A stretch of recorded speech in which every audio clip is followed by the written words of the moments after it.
Welcome back, everyone, to episode 4 of my long play of Soul Blazer. We finished off the Seabed Palace, or whatever the water area is called in the game, so we're moving on to area number 4 now.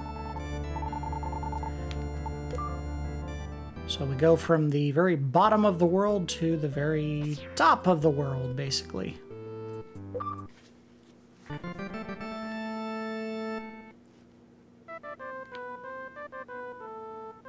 Said I was going to look up what happened in the area, or what I needed to do with the pearl between episodes, but I'm fairly certain it's one of the emblems, and we don't need to get to that right now, so we'll worry about that later. The emblems will all have their time to be found, and that doesn't necessarily need to be right away. I think you have to actually get to the last of the regions before the boss area for the big baddie death toll in order to actually get the emblem, the last emblem you need. So even if I found it in the third area right now, I wouldn't be able to do anything with it.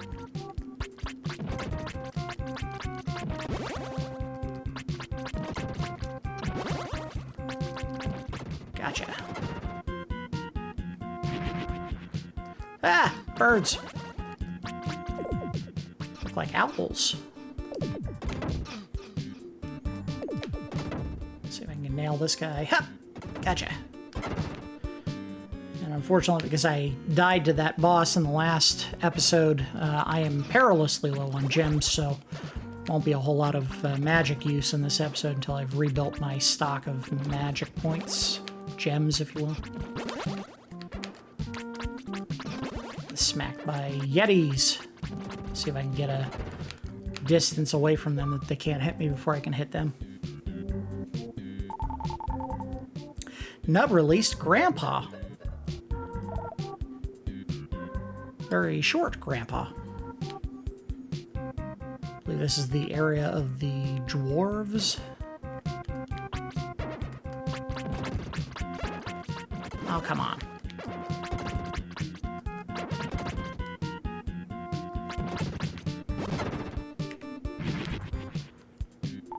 Oh, found 40 gems. Alright, getting my stock back up. Every little bit counts right now.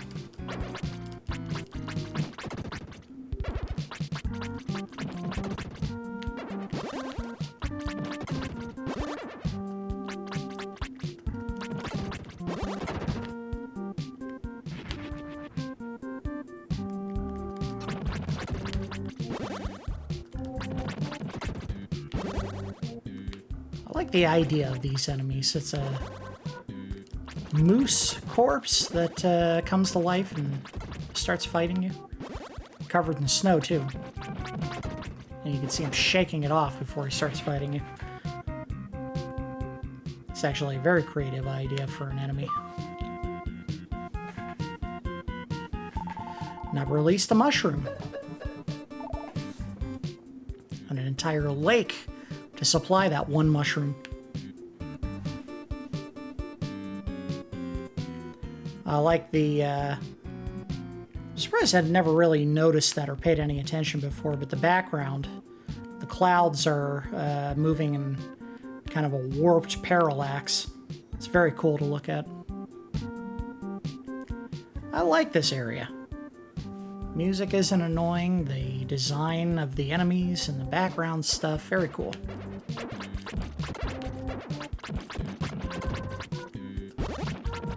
And we're going to get to the next area, and the music gets super intense.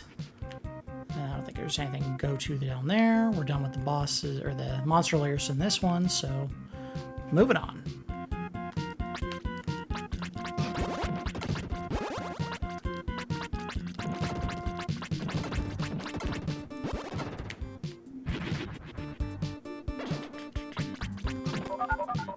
Ah!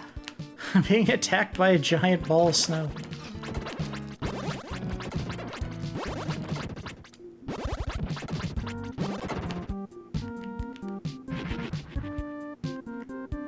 Go. Come on. Down here. Oh, hit the rock. Nope, you're not hitting the rock. There we go.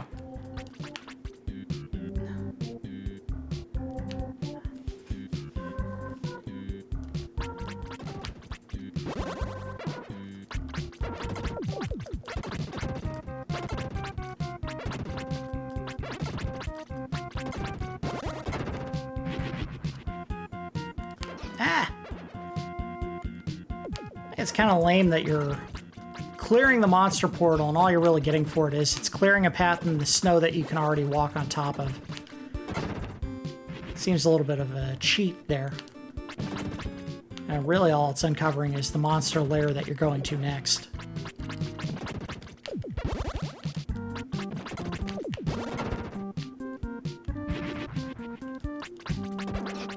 Owie!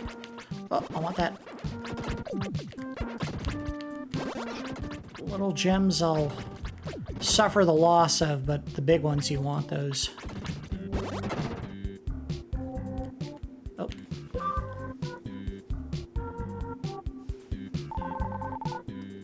Not release the snail.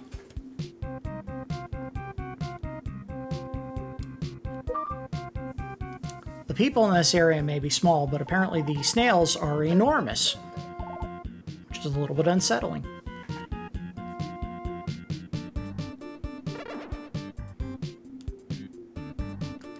Ah, the stupid snowballs are back!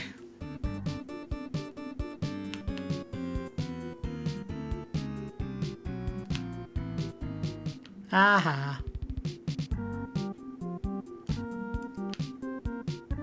Come here, you. Oh my god, do you see what that is behind us? Aurora Borealis! At this time of day, at this time of year, in this part of the country, localized entirely within your kitchen.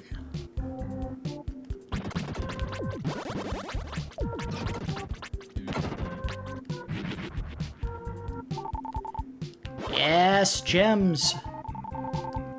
I'll take the herb. That gives me my health back. Nothing inside again. I'm very much convinced that there was supposed to be something here and that it didn't pass some kind of censorship clearance. Never received magic armor. So it cuts the necessary gems that I have to use for magic in half, which is a nice benefit for someone who lost all of their gems in the previous episode, so...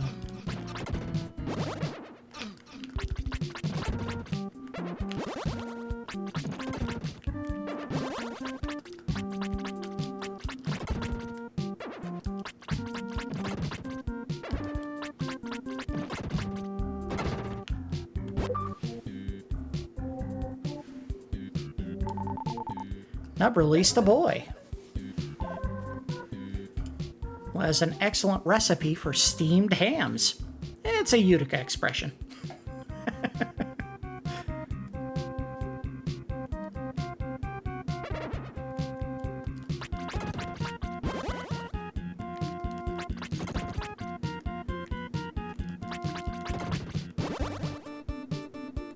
Get back here.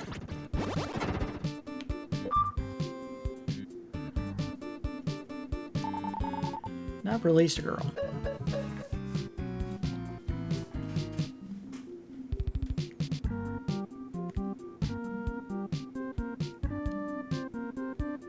Ah! Stupid snowball!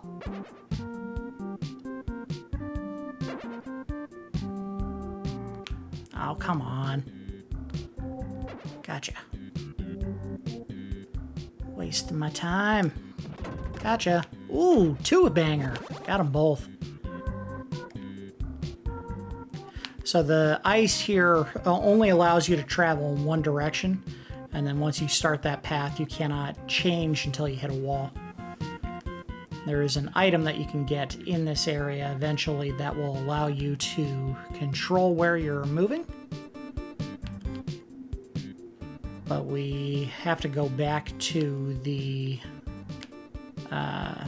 village first to get it.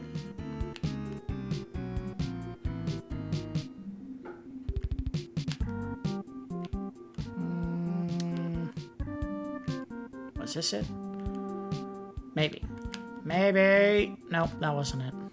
I gotta get this. I gotta hit that post. which is not what I'm doing here.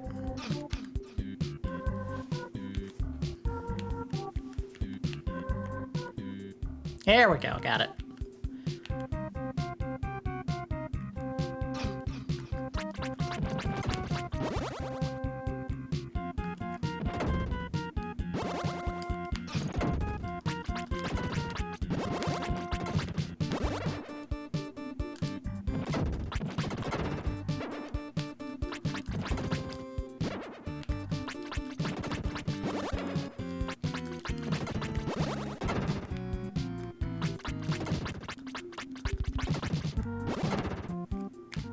So what do we get for all this effort?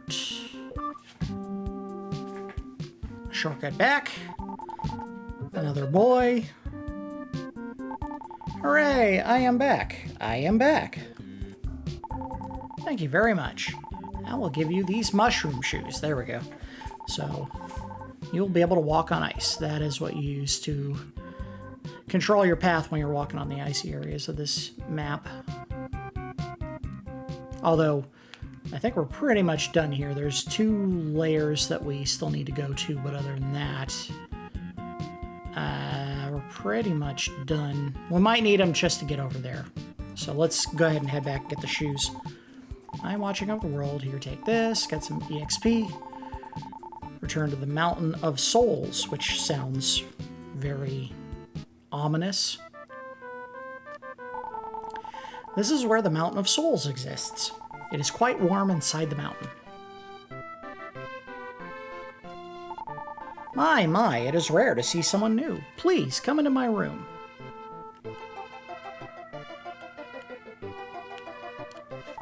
Please, sit right in front of me. I have so many questions about human beings.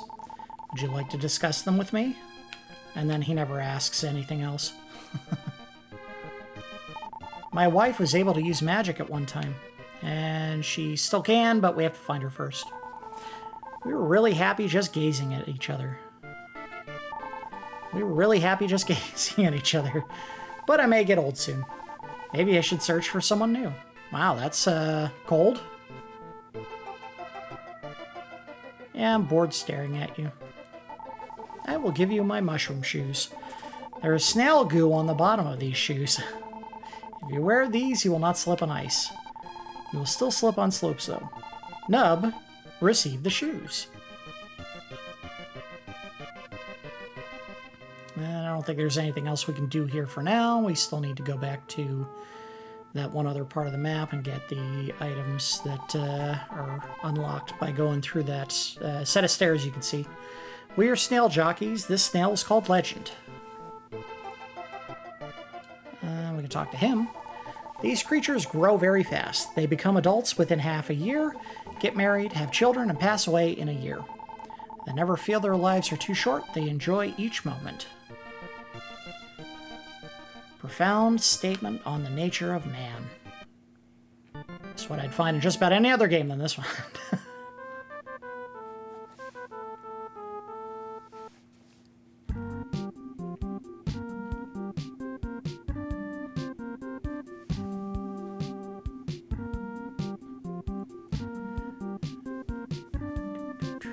Fortunately, the mushroom shoes don't make you go up those sloped platforms any faster. But the important part is... Ow! Owie! They still let you walk on the ice you need to walk on, so... There we go. Back where I need to go. Let's go ahead and slap on the shoes real quick. And... ta-da! I probably could have gotten here without the shoes, but so be it. We got what we needed. We do need them in the next area.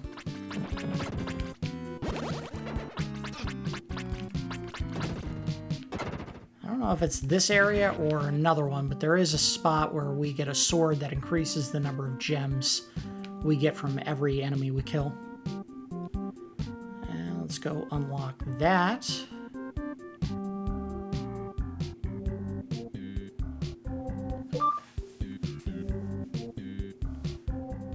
so there's the woman who will cast magic that actually teleports us to another room.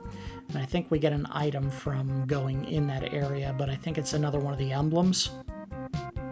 So we don't need it right now. We'll get it eventually.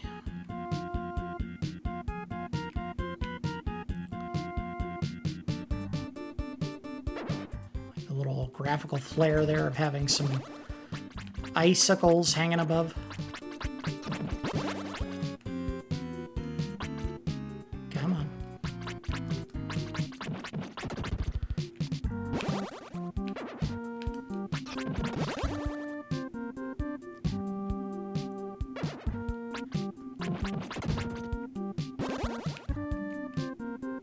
I like the idea of monster layers that are timed. I just think that in most cases they never are so well paced that you're getting overwhelmed by enemies coming out of them too quickly.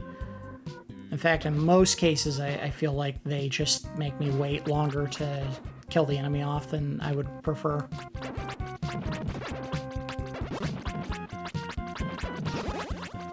So here's a perfect example. This is an instance where they are actually being released in a way that makes them a nuisance.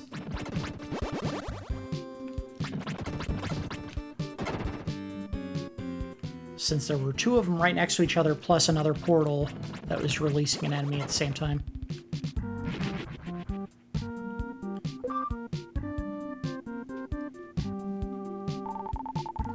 Now release another snail. And also a person on top of the snail. But the snail was the important part. Now release the snail.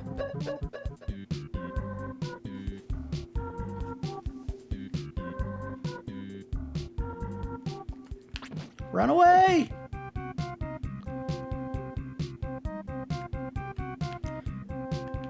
I don't know why, but I always looked at these things and thought of the everlasting gobstoppers from Willy Wonka and the Chocolate Factory, which look absolutely nothing like the actual real-life everlasting gobstopper, which is just a jawbreaker without extra pointy bits on it.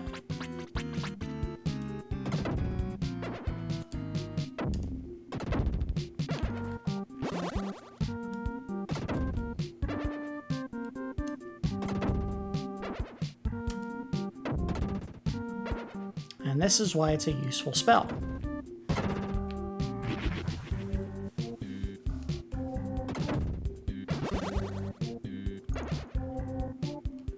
Get to that.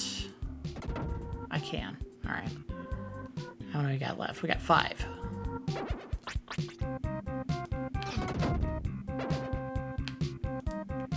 Ah, too early.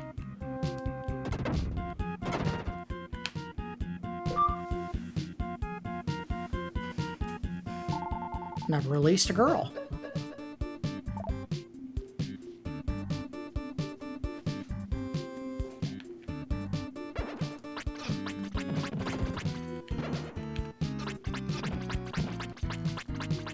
I don't know, instead of being blobs or slimes, I always thought of these as just big sentient lima beans that are attacking me.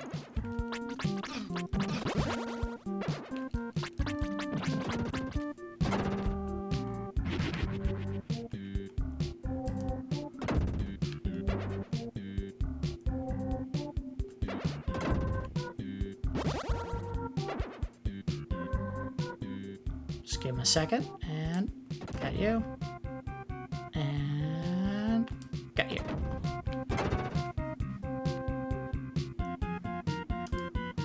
Ah, I missed. Just trying to get it.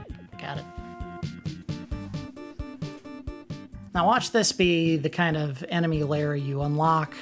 Nothing of use. You literally had to walk all the way around to get to this just to clear a path back to the main area. Alright, so they didn't do that. That would have been dumb.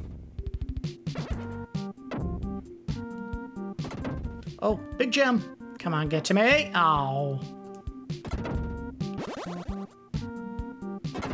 Alright, good to go.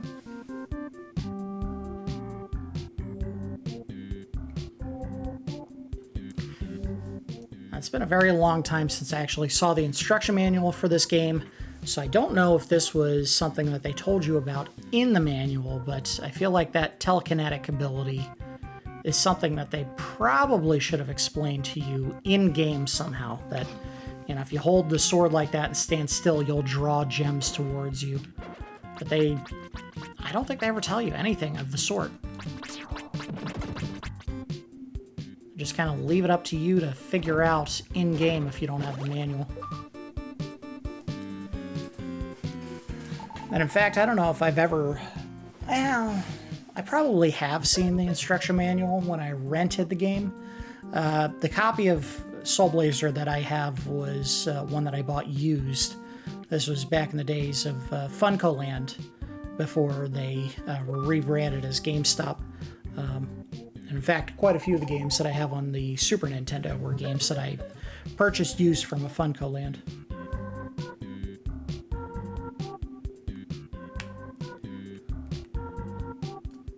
Back when they were the go-to for picking up video games, whereas now everything is digital and there's really no need for physical copies unless you're deathly afraid of the possibility of a company doing what a lot of them end up doing at some point, which is if it's a multiplayer game, they shut down servers, stop supporting them, and then you're kind of stuck with a game that may never be supported and may not actually function.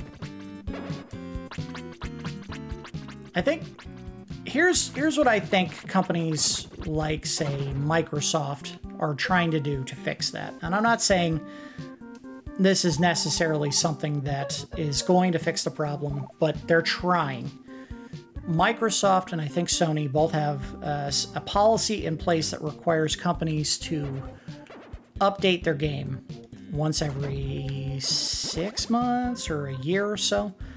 That update may be something as simple as updating the copyright years on their trademarks in-game. It may not actually change anything else, but they have to force the update so that the item stays current on their system, and if it doesn't get updated, they're removed from the service. So it's kind of a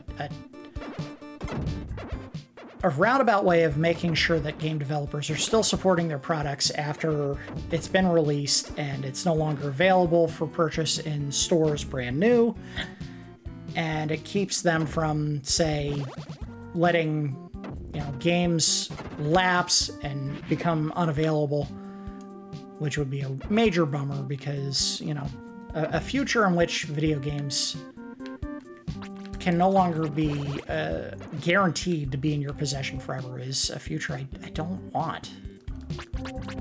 I don't care if there is an ease of use with digital copies of games where you don't have to maintain a big shelf of physical media. The idea that a game can be taken off of a service and not be available ever again is scary. Because there are games that you still want to go back to at some point. Even if there are some that you play once and you're like, I've gotten all I really wanted out of this game and I never want to go back to it. The ones that you do want to go back to are not guaranteed to be infinitely supported by the companies that make them.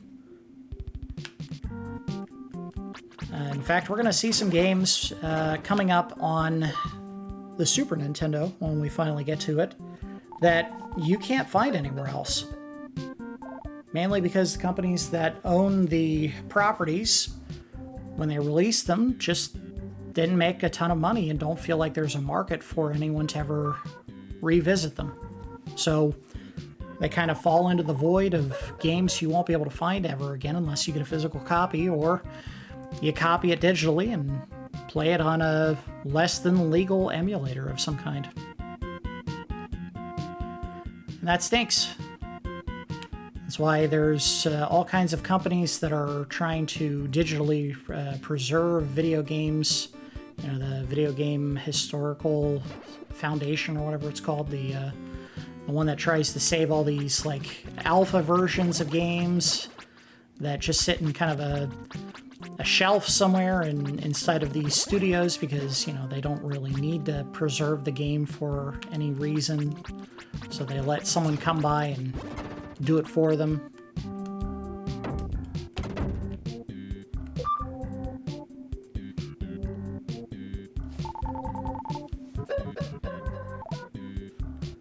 And believe me, I'm taking precautions right now to try to preserve my own games. There's a third-party, retro console that came out a while back called the Polymega that allows you to store games on it, and it gives you different modules so that you can play older games from multiple different systems on it. Not only the physical copies, but also the digital ones that you copy onto the hard drive. It's one of those ones that just came out recently. They don't have a ton of them available, and I think when I ordered it, they said basically don't expect it until the second half of this year, so it's probably going to be a little while before I get it, but it's something that I need in order to look at the N64 and PlayStation 1 games that I have, because while I may be able to look at the N64 games with the console I have, it's not going to be in very good resolution. I don't think I have anything to run it with component cables, and even if I did, it probably would be fairly low resolution. What I got, or what I hope I get out of it, is the fact that everything is up-res to 1080, or maybe not 1080, but a higher resolution than what I would be able to get out of the original console.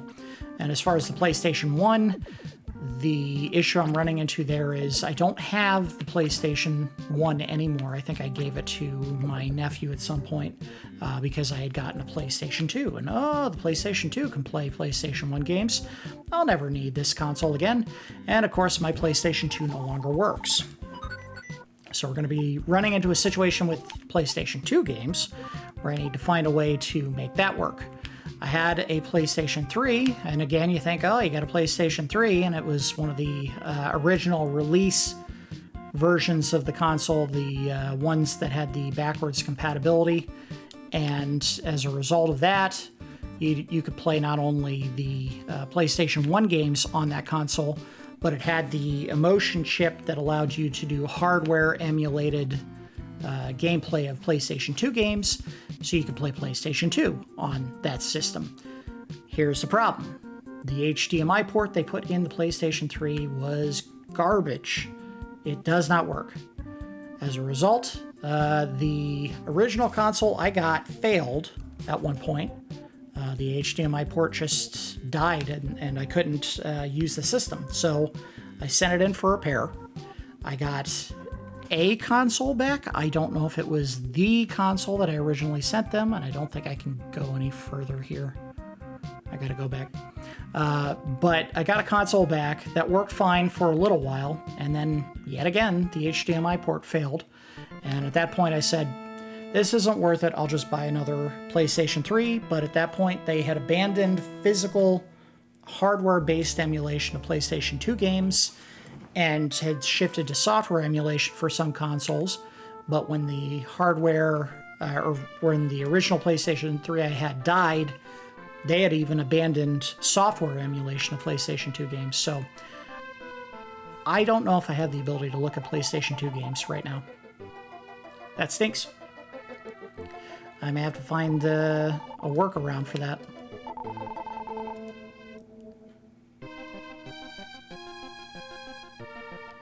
That's the perilous future of having a physical media collection. This passage leads to the underground lake, Loon. Can you believe this old man used to be a child just a half year ago? Time is very important. And he is asleep, so we gotta put our rod on his forehead. Now place a dream rod on the old man. Shh! Don't mind the throbbing. I will not leave you and go off to other places, I promise. As proof of my promise, I buried my belongings in the Aurora Ridge. Magic armor, 50 gems, and 1 medical herb.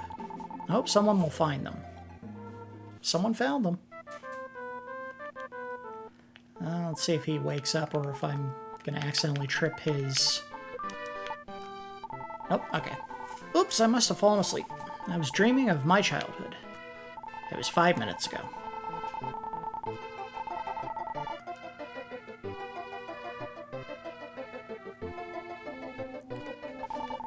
There's a prison over there. Well, there are no actual bad people. I guess it is just a punishment room. There's a sword called Lucky Blade somewhere in Lane. It is said that monsters will leave larger gems, which I think I already got, didn't I? Yeah, I did. Alright, so now I'm not only picking up more gems, but I'm also having the amount of gems I use with each magic attack that I use. So this area is clearly meant to help you recover any gems you may have lost from dying in a previous area, say. Not that I would know anything about that. All the jockeys are here and the racetrack is finally finished. We are going to start the race. Why don't you come along? I like that instead of walking, they all, like, skip. On your mark. Well, everyone's on the mark. Okay, are you ready? Get set. Go! This doesn't seem fair. Two of them started in a spot where they wouldn't be able to run through without having to turn to get around the wall. I'm not calling this a fair race. It's not. Weak! Weak! The snail always wants me to walk it. Where shall we go today? Let's go!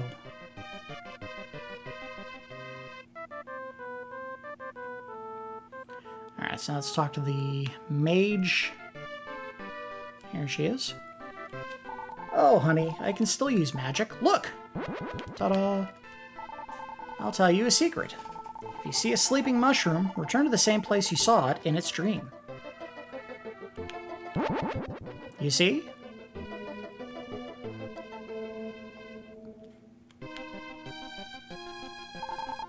And he's not going to say anything new, so we can just leave him alone. I don't think he does anything for me yet. Make sure you search Lane very carefully. If you move too fast, you may overlook things. He's talking about all those disappearing platforms.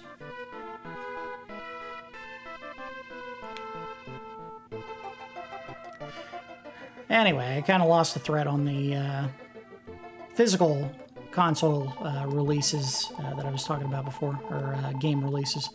I have the means to look at quite a few games that I still have in my collection a long time before we really have to worry about the issue with the PlayStation 2 games, so hopefully that won't be a problem anytime soon. And who knows, maybe in a couple years they find a way to make it so that you can actually look at PlayStation 2 games. Maybe a retro console comes out that is capable of playing PlayStation 2 games. Of course, Sony found the most convoluted and difficult way they possibly could to design a console, and I don't know if anyone has the means to adequately emulate the cell processor that they used. I never did find a way back up to that section of the map. I'm guessing I find it through something else. Like I go through the next area here, maybe that'll get me to what I need. Let's go ahead and take a look. What is here? Oh, this is it. Yeah, this is the same area, and I'm just on the lower part of it.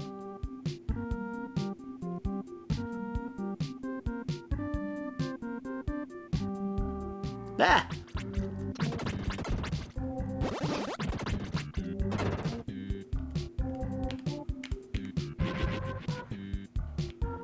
Alright, let's see what's down here. Alright, so that is the path forward. We want to go up first along that little shimmering platform right here.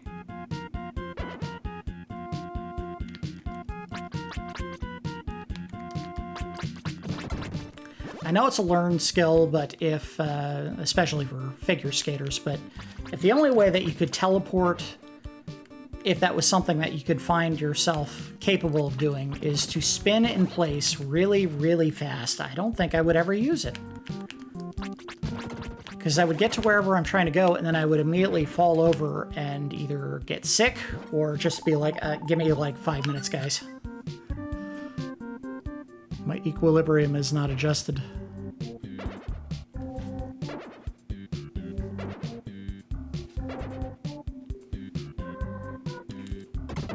Oh, got most of them.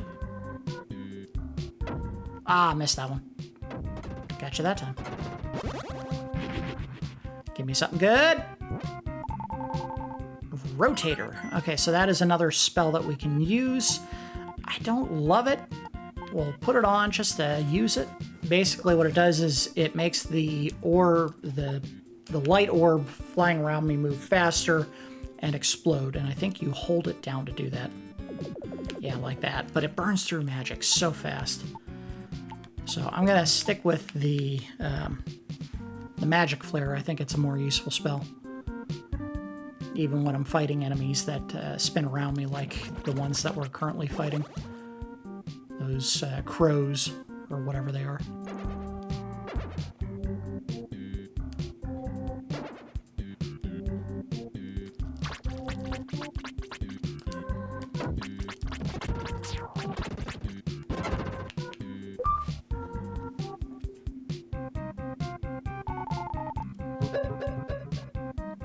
Yeah, it'd be a real shame if we couldn't look at the PlayStation 2 games that I have, because I do have some great games that, unfortunately, there is no other way to look at them. I know as time goes by, I think companies who see the value of doing this think their best way to work around having games that you can't play without the working console anymore is to simply re-release it and charge you a nominal fee, but yeah, it's not something I want to do when I already have a library of 50 or 60 games. I don't want to have to re-buy them every couple of years to get a working copy. Ah, well, we added ray tracing to this copy. That's fine. I still want to be able to play the game I originally bought one time. I don't need 10 different versions of it. Unless it's Skyrim, in which case I'm an idiot and I keep buying the damn game over and over.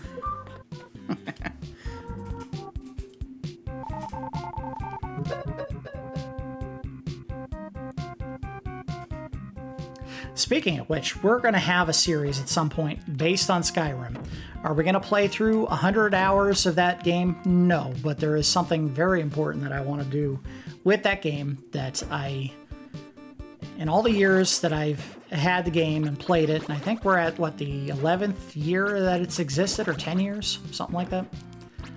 But it's something that I think is definitely worth putting out on video based on that particular game. And something I think we can do in fairly short order, in fact. But we'll get to that at a future date.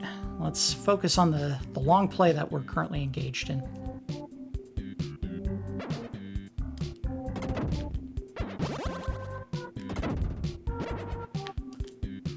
Ah, I missed. Gotcha that time.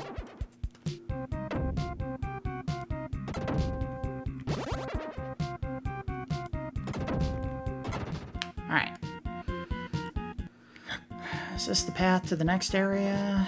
It is, so we don't want to go this way yet.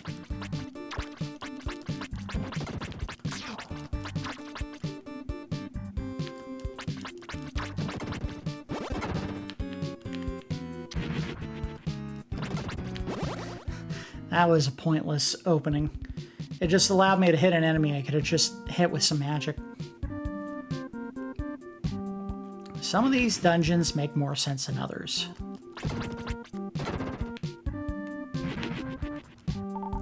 I am watching the world. Here, take this. I've received experience. We're not going to go back yet. We haven't gotten to the point where there's anything currently locked to us that we cannot do. So we'll continue until we get to that point. And I think this is actually, compared to the previous episode, a fairly short world. We've seen pretty much everything that we need to see in this particular map. I think this is the last area, in fact.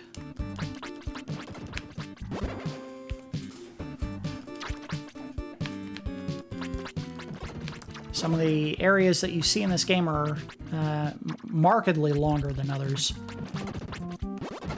I think the next one is actually a fairly lengthy area of the game as well. But this one, they kept it short.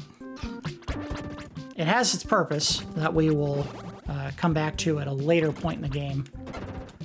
But for now, as far as gameplay, yeah, this is a fairly short area. Now release the mushroom.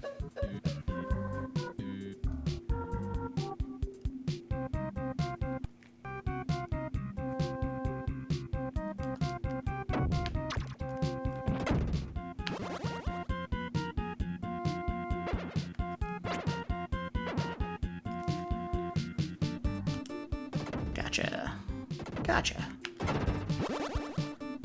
See, they would have you burn through probably 3 times as much magic with that rotator spell, trying to hit those enemies. You could just do one magic flare and pop them from a single blast.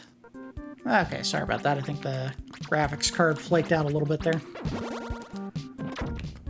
It's funny, I thought I'd gotten rid of the biggest issue that I've been running into with this card, and I still occasionally have some stuff that pops up.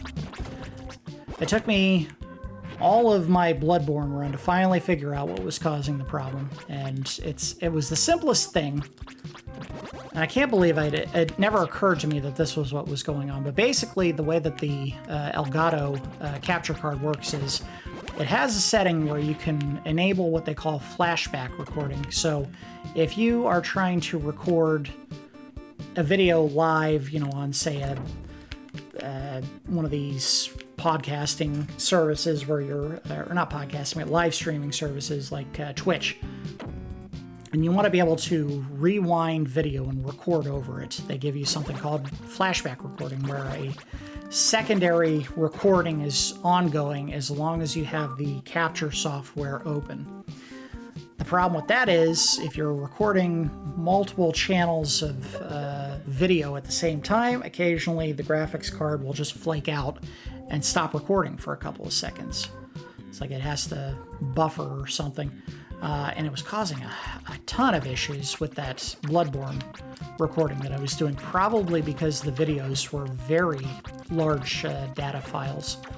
And it wasn't recording or having any recording issues with Nintendo or Sega Genesis or Sega Master System games for some reason, but with the PlayStation 4 game that I was looking at, I was having no end of issues every single episode. But I went ahead and turned off the flashback recording, and since I've done that, I haven't had any issues with any of the video that I've recorded. Well, with this one, I guess, is the lone exception up to this point.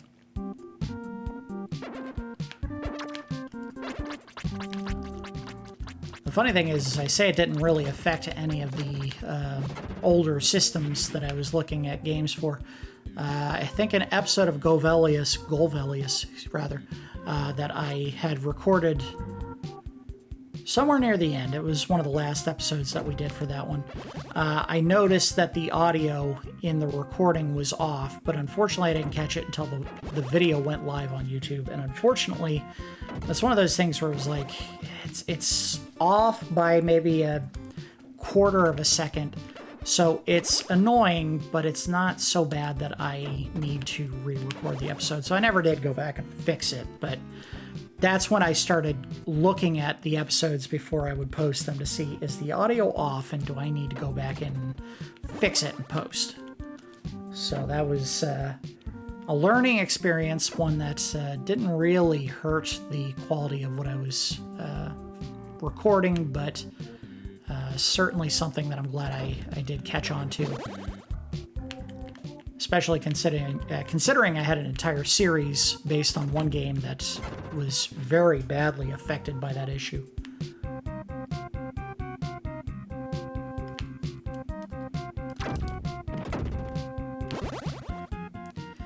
Alright, we are almost done with this area. Now release Grandma.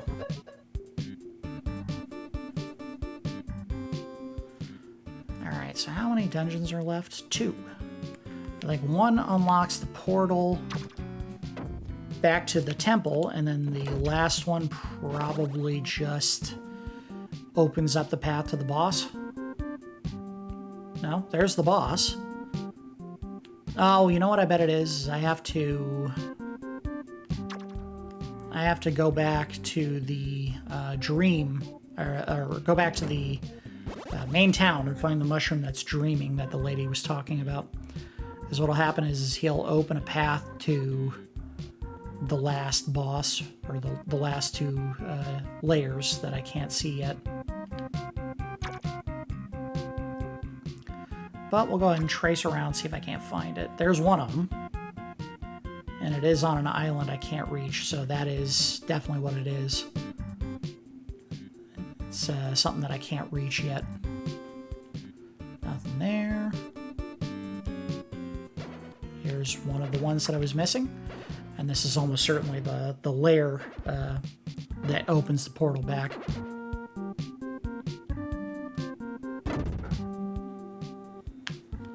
Oh. Ooh, got them all in one shot. That was nice. Alright, so let's go find that mushroom. I don't need to see the race again. I already talked to her. I already talked to you.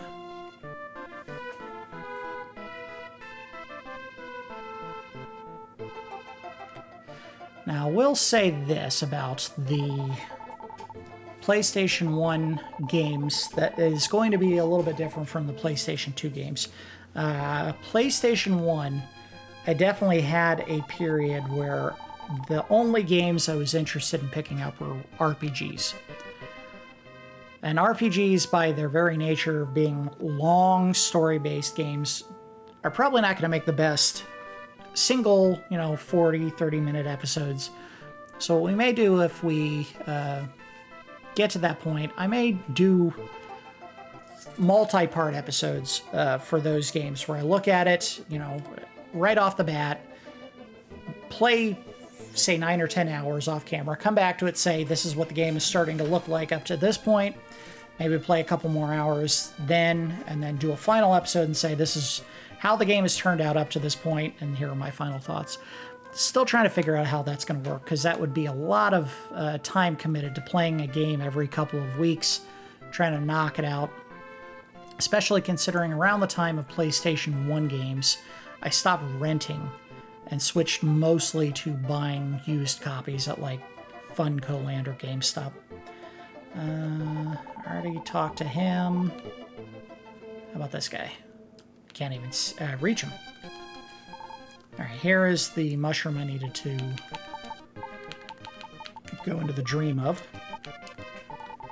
Now place the dream rod on the mushroom tip. Alright, let's go ahead and pop this now before we talk to him. This is my hometown. The mountain winds carried my spores and now we live there.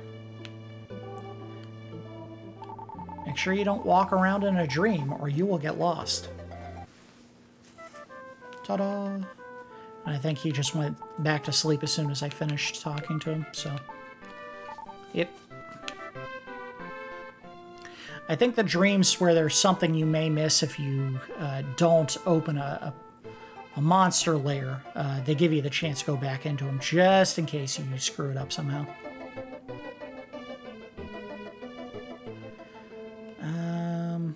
Where is the portal here? No, it's not. All right. There it is. All right, so let's go knock out that last monster lair, which is right here. No? I thought it was straight down from the portal. Maybe it's over this way. Here we go.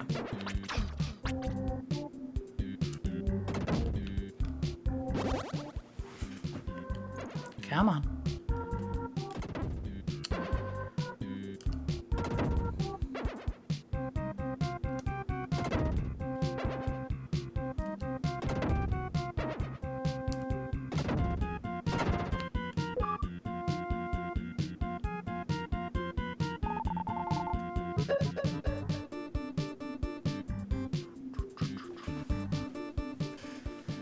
I'm not sure what that snail does for me that I can't take care of after I beat the boss for this area, so let's go ahead and do that.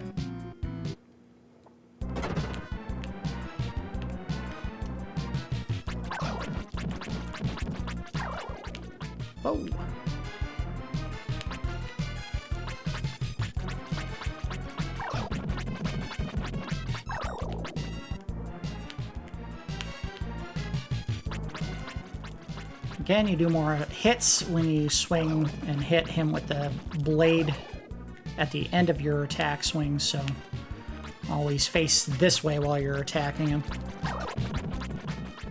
And he's getting rocked right now, so I don't think this is going to be a very difficult fight.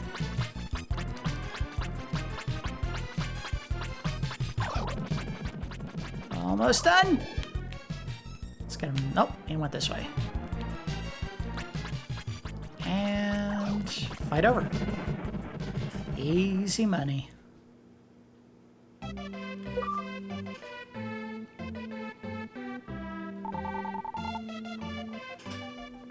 Nub, release the king.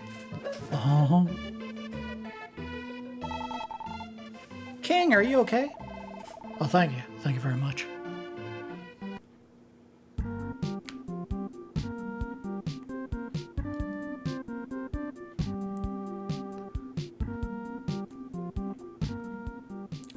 And we're back. Let's see if I can go find that mushroom that I unlocked, wherever he was.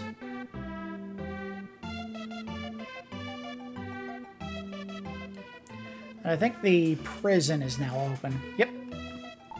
My name is Nome. I used to live in Dr. Leo's house. Dr. Leo was asked by King Magrid to build a machine that would call upon evil. Because he refused, he was taken to Magrid Castle. He secretly gave us 4 stones and told us to run away.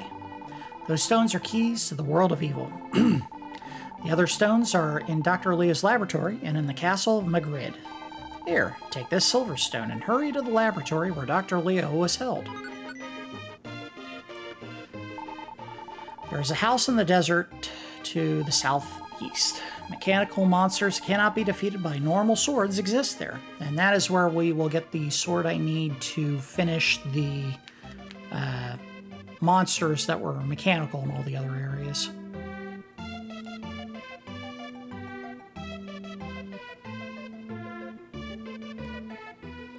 I don't think there was anything else up here that we need.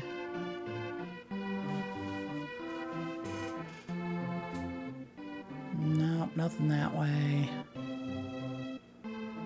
So I just want to make sure if there was any characters that we had neglected to talk to, I go ahead and take care of that before we leave this episode.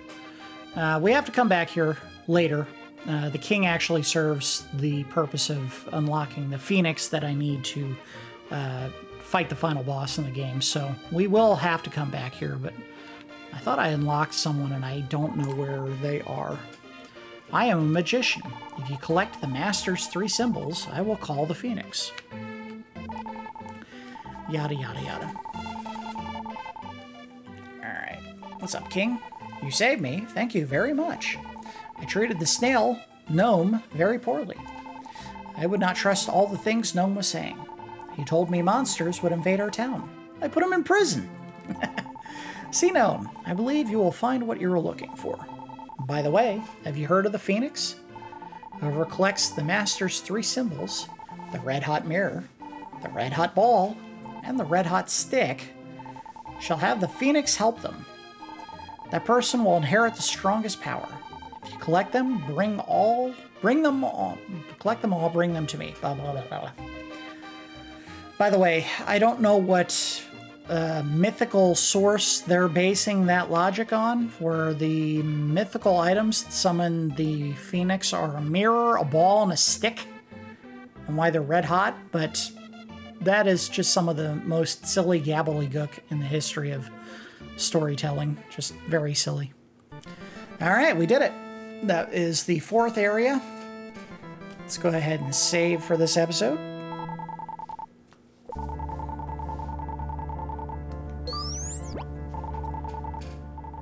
Alright, we made a good chunk of progress in a fairly short time compared to the last episode here. Came in just under an hour. We're going to call it for today. That was episode 4 of my long play of Soul Blazer.